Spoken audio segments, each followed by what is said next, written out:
The captain and crew of the Lusitania dismissed fears of submarines and encouraged passengers to enjoy the elegant amenities on board the 787-foot luxury liner. Vacationing couples on the lower decks enjoyed shuffleboard, while the wealthy travelers in first class were served high tea in the veranda cafe.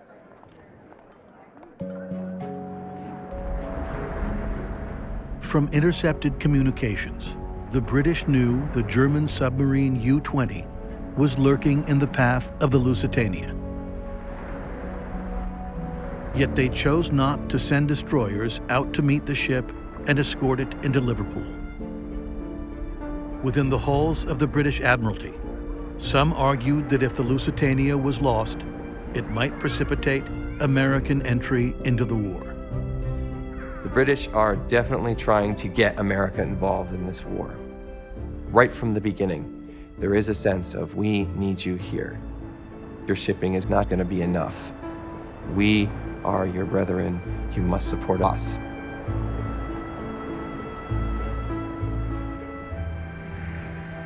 On Friday, May 7th, as passengers excitedly scanned the horizon for their first sight of land, a torpedo hit the ship's side.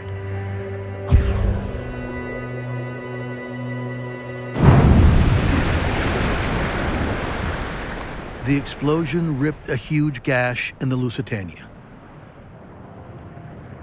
It took only 18 minutes for the Leviathan to slide beneath the waves.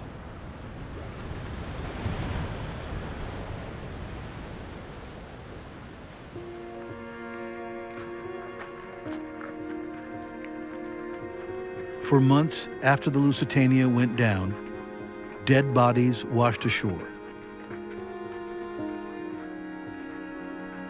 Hundreds of others were pulled lifeless from the Irish Sea, the corpses stacked on the docks. Many of the casualties could not be identified and were buried in mass graves. In all, 1,198 men, women, and children were lost. 128 of them were Americans. The New York Sun called the sinking premeditated and dastardly, and the Herald denounced it as wholesale murder on the high seas. What the Lusitania did was to bring the war home to Americans.